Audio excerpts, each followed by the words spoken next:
Let's use an example, a typical household in this village. How much would he estimate as the money he spends on buying kerosene for lighting? 2 Ghana cedi to spend a crazy day from night to the day. So 2 cedi is spent on kerosene, and then other 3 cedi is spent on the food and hospitals, other items. other things. You know one over These are put kerosene inside. Ramsey, 2 cedis, $2 per day, per month, $60, and that's a lot that they spend here. It's the same story in most parts of the developing world, or the South, as it's called in development speak. Just like this village in Ghana, people living in poverty all over the world can spend as much as 40% of their daily income on lighting their home. But these 2 young entrepreneurs aim to change that, and they think they know how, because they themselves come from 2 of the poorest countries in the world. They're here because Ugandan entrepreneur Ramsey Magambo has signed a franchise agreement with Suya Nanthavong's company in Laos, and they're embarking on a unique alternative energy venture which aims to bring power to the people at a price that even the poorest can afford.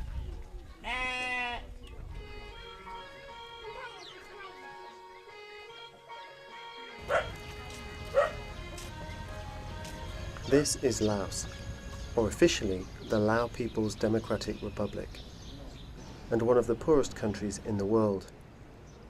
But apart from urban centres, such as the capital Vientiane and other major towns, most areas remain off-grid, where the lack of electrical power is a major contribution to poverty.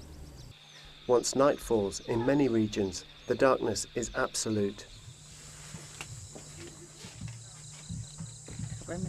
But here, solar rechargeable lamps like these are helping to transform life in villages in remote regions far from the national grid.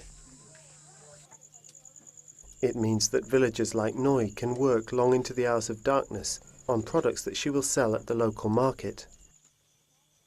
Lee can now help her younger brothers with their homework when before they would sit in total darkness. And Mei Nam can get on with her tailoring orders, while her husband puts the baby to bed.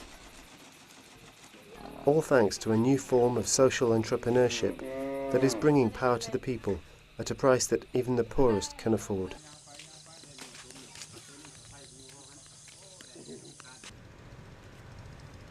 Sunlabob provides a variety of energy products for people living in remote areas.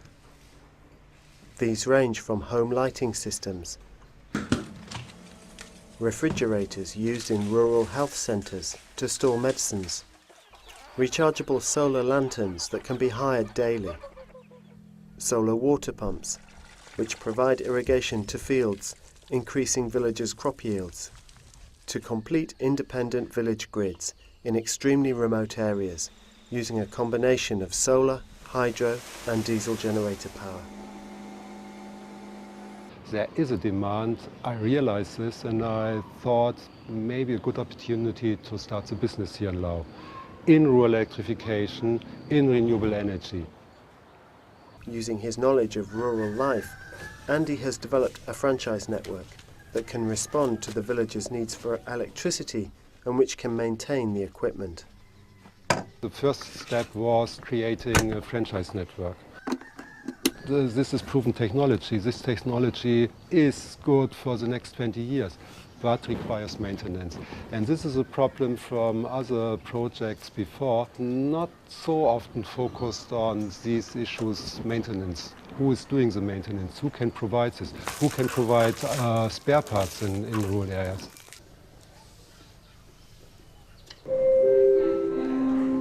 A group from East Africa, led by the Ugandan entrepreneur Ramsey Magambo, is visiting Lao PDR for the first time to have a look at Sunlabob's operation and to finalise plans on a franchise deal, which aims to bring Sunlabob's business model to Africa.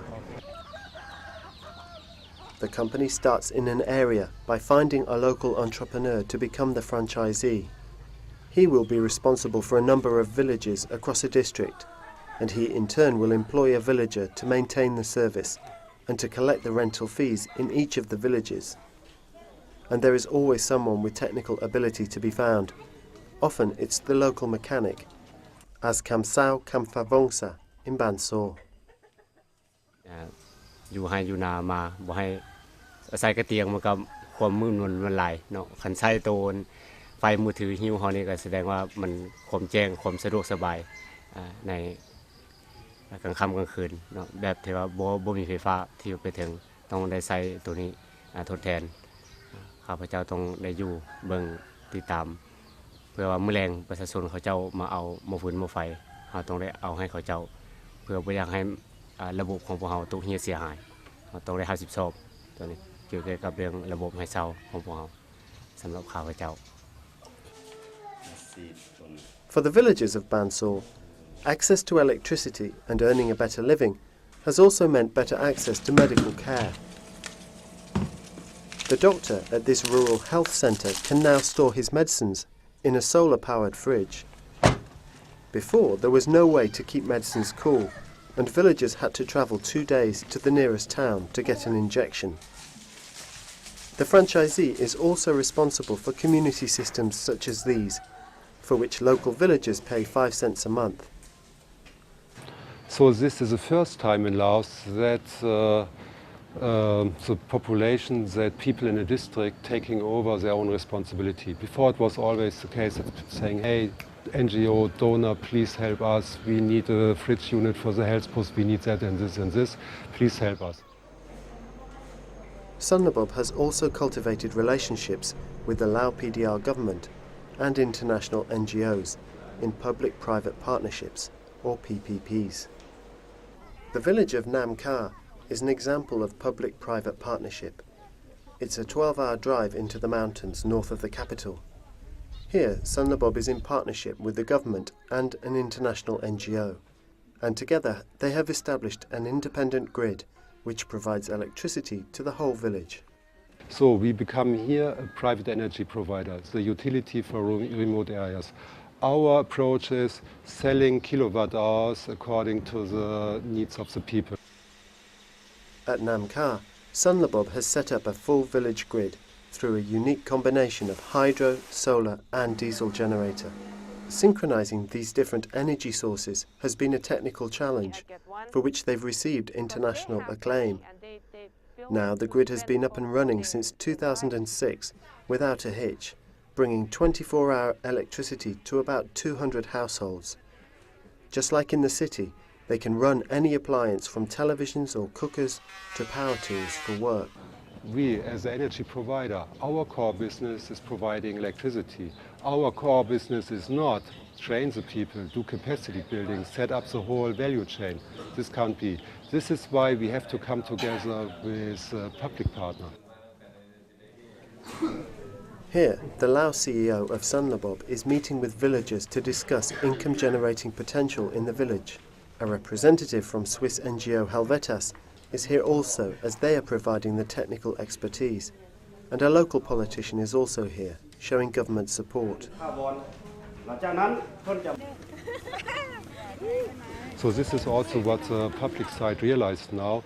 Forming private-public partnership is the only successful way, also in terms of financial input, for mutual leverage for efficient funding. Many investment bodies think the risk is too great and won't consider entering into business here. But one of the leading social development institutions in the world, Dutch Development Bank FMO, seeks out such investment possibilities. We give very long loans in countries where normally commercial banks don't want to invest. For instance, the Sunlabob, it's our first investment in Laos, and normal commercial banks don't dare to invest in such a company, although the company is very profitable and sustainable and have a very good and clear mission. In the last 3 years, Sunlabob has gained significant international recognition, winning a string of international prizes for their work, culminating in 2007 with the prestigious first prize in the Ashton Awards for Sustainable Energy. One of the nice things about the type of model that is being developed in Sunlabob is it has a wide utility around the world. Almost any place has the same types of problems in terms of implementing rural energy. The fact that it's being done in Laos indicates that it can be done in Asia for sure, and the concept is one which is universally applicable.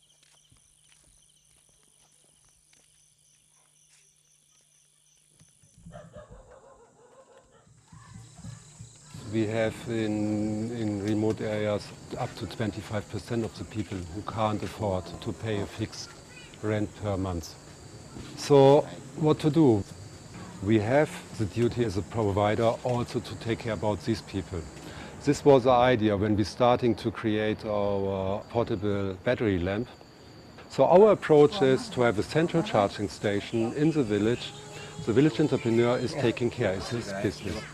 Here again, our red line in the strategy, not paying for the hardware, paying for the service. And these lanterns are innovative. They contain an integrated microprocessor with a unique identification number. This calculates the number of hours the lantern is on and can be used for carbon trading. The lantern can also be used to charge mobile phones, which is increasingly relevant as the telecommunication network now covers 86% of the country.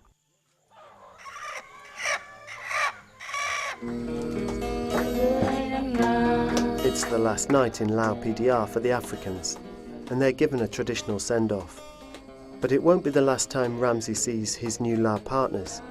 They are due to meet again shortly in Accra, Ghana, as they've been selected as one of the 54 finalists in the World Bank's Lighting Africa competition, and they're taking the solar lanterns with them to display. The first ever global business conference for off-grid lighting in Africa, managed by the World Bank and the International Finance Corporation, or IFC. It's a place for developers of renewable energies and providers of off-grid lighting products and services to exchange their ideas. And it's looking hopeful for Sunlabob. They have already caught the eye of co-director Anil Kabril. I think it's a wonderful example of how an idea that came into life in Laos is now being translated and expanded into Africa. I love to see this kind of South-South cooperation. Ramsey Magambo's boss, Dan Kizauzi, has also flown in to give his support.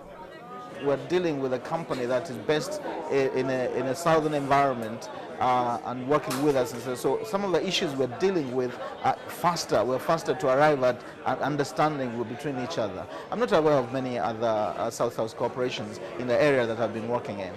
As a winner in the first Lighting Africa Development Marketplace competition, Sunlabob.